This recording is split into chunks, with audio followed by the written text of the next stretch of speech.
శివ ఇంకా పోలీస్ స్టేషన్‌లో టిఫిన్ తింటా ఉంటాడు. అక్కడ ఉన్న కానిస్టేబుల్ అంటా ఉంటాడు, "నువ్వు టిఫిన్ తినే ఎస్ఐ గారు నేను తీసుకెళ్తారు" అని చెప్పి. ఇంక శివ టిఫిన్ తినేసి అక్కడ కూర్చొని ఉంటాడు. అందుకే ఎస్ఐ రాకపోయేసరికి ఇంకా ఏం చేయాలని ఆలోచిస్తూ ఉంటాడు. ఇంక ఎస్ఐ చూస్తే ఎంతసేపటికి శరత్‌చంద్రకి ఫోన్ చేసినా సరే శరత్‌చంద్ర ఫోన్ ఎత్తరు.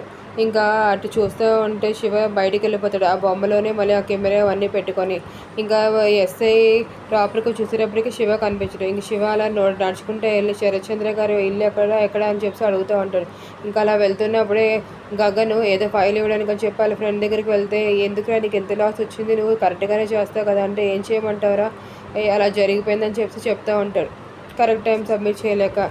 ఇంకా సరే అని చెప్పి ఆ ఫైల్ వాళ్ళ ఫ్రెండ్ తీసుకొని ఉంటే, ఇంకా మళ్ళీ గగన్ కారు ఎక్కడానికి వస్తే ఇంక అప్పుడే శివ అక్కడికి వచ్చి, "మీకు శరత్‌చంద్ర గారి ఇల్లు తెలుసా అండి" అని చెప్పి అడుగుతూ ఉంటాడు. గగన్కి ఇంక కోపం వచ్చేస్తుంది. శరత్‌చంద్ర పేరు విన్న వెంటనే ఇంకేం చెప్పకుండా కారు ఎక్కి వెళ్ళిపోతాడు. ఇంకా ఆ ఎదురుగానే ఉన్న గుళ్ళో భూమి కూర్చొని అలా బాధపడుతూ ఉంటుంది. ఇంకా శివ వాయిస్ విని ఇది ఎక్కడో వాయిస్ విన్నట్టుంది, ఇది తమ్ముడు వాయిస్ లాగా ఉందని చెప్పి మొత్తం అంతా ఎతుకుతుంది, కానీ అక్కడ ఎక్కడా కనిపించదు.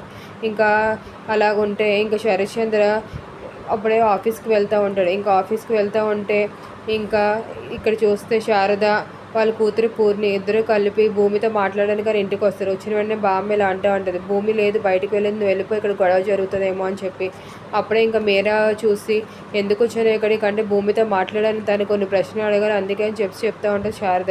"నువ్వేం మాట్లాడడానికి లేదు, నువ్వు రా" అనుకొని లోపల తీసుకెళ్ళి ఇలా అంటూ ఉంటుంది. "నువ్వే కదా డైవర్స్ పేపర్స్ అన్నీ ఎక్కడో పోగొట్టేసావో నిజం చెప్పు" అని చెప్పి అంటూ ఉంటుంది. నాకేం తెలియదు, ఆ డైవర్స్ పేపర్ సంతకం పెట్టాను కదా అని చెప్పి మళ్ళీ అంటూ ఉంటుంది. ఎంత సంతకం పెట్టినా సరే మా ఆయన మీ చుట్టూ కూడా తిరుగుతాడంటే ఇంక పూర్ణి కోపంతో ఇలా అంటూ ఉంటుంది, మీ ఆయన మా అమ్మ చుట్టూ తిరుగుతున్నా మేమేమి తిరగట్లేదు" అని చెప్పి అన్నామంటే, "అది ఎప్పుడో తెలిసిపోతుంది" అని చెప్పి శారద లాక్కెళ్ళి రూమ్లో డోర్ వేసేస్తుంది. ఇంకా పూర్ణి ఏమో ఎంత ట్రై చేస్తుంది వాళ్ళ అమ్మని ఆపడానికి అక్కడ లోపలికి వెళ్ళకుండా. ఇంకా మీరా ఏమో వచ్చి ఇంక పూర్ణిని తోసి ఇంకా శారద దగ్గరికి శారదతో పాటు పూర్ణిని కూడా రూమ్లో లాక్ చేసేస్తుంది. వాళ్ళు ఎంత డోర్ తీయమన్నా సరే తీయదు. ఇంకా బామ్మ బిందు ఇద్దరు కూడా వదిలేయమ్మ వాళ్ళని అని ఎంత చెప్తున్నా సరే వినకుండా మీరా శరత్‌చంద్ర ఫోన్ చేసి మొత్తం జరిగిందంతా చెప్తుంది, "నువ్వు అర్జెంటుగా రా అన్నయ్య ఆఫీస్కి వెళ్ళకుండా" అని చెప్పి. ఇంకా అపూర్వ శరత్‌చంద్ర ఇద్దరు కలిపి తిరిగి ఇంటికి వచ్చేస్తారు. ఇంక ఇక్కడ చూస్తే భూమి కూడా కారులో వస్తున్నట్టు మనకు చూపిస్తూ ఉంటారు. ఇంకా భూమి వస్తున్నప్పటికే బిందు ఫోన్ చేసి కేపీకి ఇలా చెప్తూ ఉంటుంది, "శారద పెద్దమ్మ వచ్చింది భూమితో మాట్లాడడానికి, తీరా చూస్తే అమ్మ రూమ్లో పెట్టి భూమిని పూర్ణిని ఇద్దరిని కలిపి లాక్ చేసి నువ్వు అర్జెంటుగా రా" అని చెప్పి, "నేను వేరే దాని మీద వెళ్తున్నానంటే నువ్వు అర్జెంటుగా రా, ఇక్కడ ఏదో జరిగేలాగా ఉంది" అని చెప్తూ ఉంటాడు. "సరే వస్తున్నానని చెప్తాడు కేపీ. ఇంకా భూమి కూడా ఇలా కారులో వస్తున్నట్టే మనకు చూపిస్తూ ఉంటారు. ఇంక ఇలా వచ్చిన వెంటనే అపూర్వ అంటూ ఉంటుంది, వీళ్ళు ఎంత డైవర్స్ పేపర్ సంతకం పెట్టినా సరే ఇద్దరు అలా కలుస్తూనే ఉంటారు, మనం ఇలా జరగకుండా ఉండాలంటే ఏదో ఒకటి చేసి తీరాలి వీళ్ళిద్దరికి గురించి అని చెప్పి అపూర్వ అంటూ ఉంటుంది.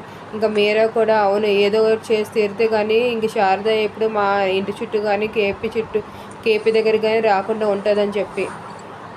శారదని కాపాడడానికి భూమి వస్తుందా లేకపోతే కేపీ వస్తారా?